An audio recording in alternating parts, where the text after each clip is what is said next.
Ako sasabihin ko na, hindi siya marunong mag-imbestiga. Sayang ang sweldo ng taong bayan sa kanya.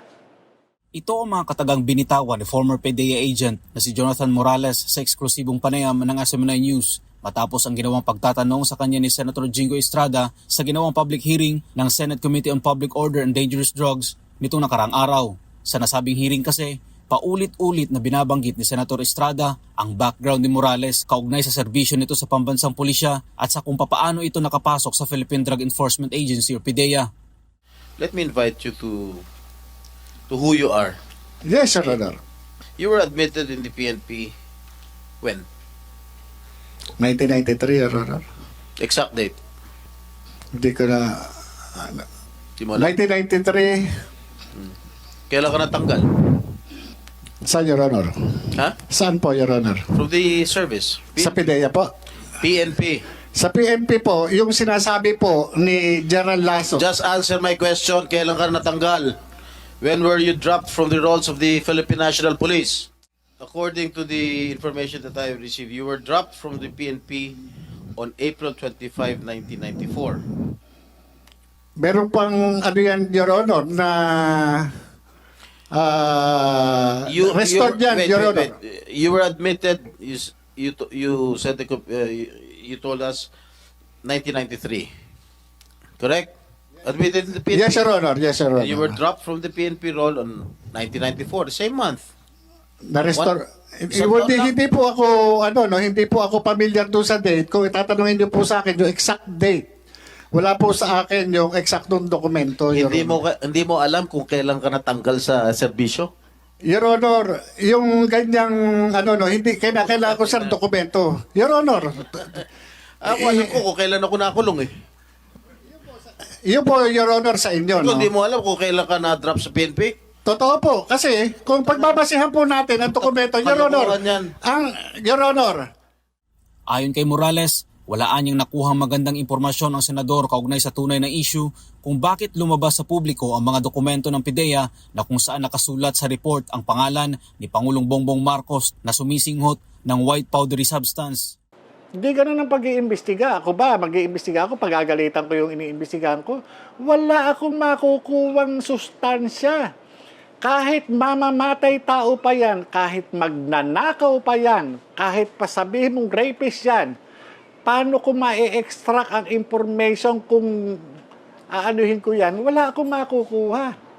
Diba? Ayon kay Morales, nagtungo siya sa Senado bilang resource person at hindi isang suspect sa isang krimen. Resource person ako eh. Unang-una gusto ko nga linawin. Akusado ba ako? Suspect ba ako? Diba? Nandoon ako as resource person tungkol doon sa PDEA leaks. Bakit ako pinatawag? Dahil doon sa mga dokumentong lumabas. Dagdag pa ng dating PDEA agent na kung balak lang anya nitong siraan ang Pangulo ng Bansa, dapat ay noon pa niya ito ginawa nung tumatakbo pa lang ito sa pagkapangulo noong taong 2022 elections. Kung ako gusto ko lamang ay manira o ano pa man, di sana 2016 nagsalita na ako kung kani-kanino o doon sa mga kalaban niya. Di ba? Nung taong nandyan sa report na yan. 2022, nung tumatakbo siyang presidente, sana nilapitan ko na yung mga kalaban niya sa politika. Bakit hindi ko ginawa? Dahil hindi ako ganon. At yung mga impormasyon na yan, naiwan doon mismo sa Intelligence Investigation Service ng PDEA. Napilit nilang itinatanggi na meron.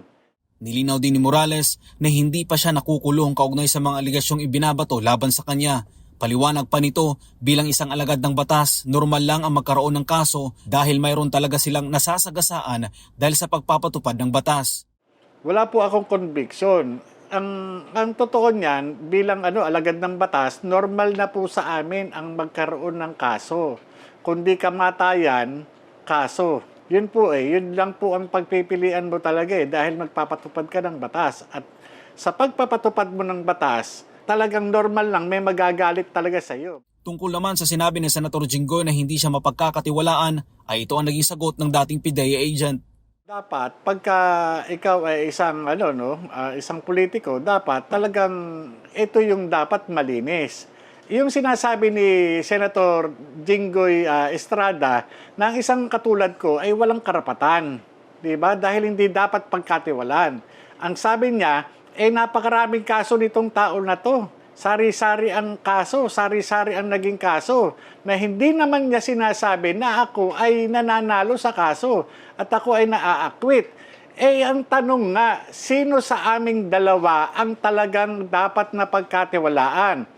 Yung bang may mga kaso o yung na-convict na ng hukuman? Bumuelta din si Morales patungkol sa sinabi ni Senator Jinggoy na pawang hearsay lang ang mga dinala nitong issue sa Senado. Ayon kay Morales, magkaiba ang utos sa hearsay lang. Anya, kaya hindi natuloy ang operasyon sa paghuli kay Bongbong Marcos noon, yun ay dahil sinunod niya lang ang utos ng nakakataas sa kanya at yun ay instruction at hindi hearsay.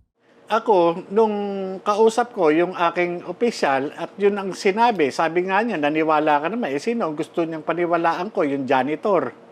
Ang kausap ko, number 3 man ng PIDEA. Assistant Secretary, Deputy Director General for Operation. Hindi ko paniniwalaan. So hindi yung hearsay? Hindi po hearsay. Totoo po yung kausap ko po mismo, yung aking Deputy Director General for Operation.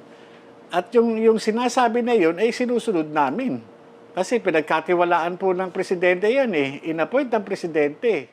Sabi pa ni Morales, ang dapat anyang ginawa ni Senator Jinggoy ay ipalabas kung gaano kalihitimo ang dokumento, kung tunay ba ito o hindi.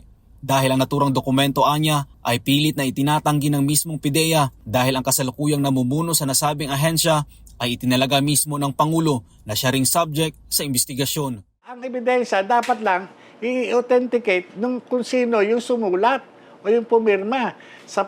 Yung pong inaano dito is yung mga authority to operate at saka yung pre-ops. Ang mag-authenticate yan, ako. Kasi ako yung gumawa Sinasabi ko nga ako yung nag-imbestiga, ako yung Dinideny lamang nila. Bakit? Kasi nga, ang nag-appoint kay General Lasso ay yung nakaupong presidente ngayon. Yun po yun. Dahil sa mga nangyari at estilo ng pagtatanong sa kanya sa Senado, hindi maiwasan ni Morales na matakot. Kanyang opinion po yun, Siguro talagang ganun po yung abot ng kanyang ng kanyang pag-unawa bilang isang bilang isang politiko, sinasabing halal ng bayan. Pagka ganun po yung abot ng ng kaisipan ng isang halal ng bayan, nakakatakot. Sa kabuuan ng hearing, sinabi ni Morales na paninira lang sa kanya ang tunay na pakay ni Senator Jinggoy Estrada.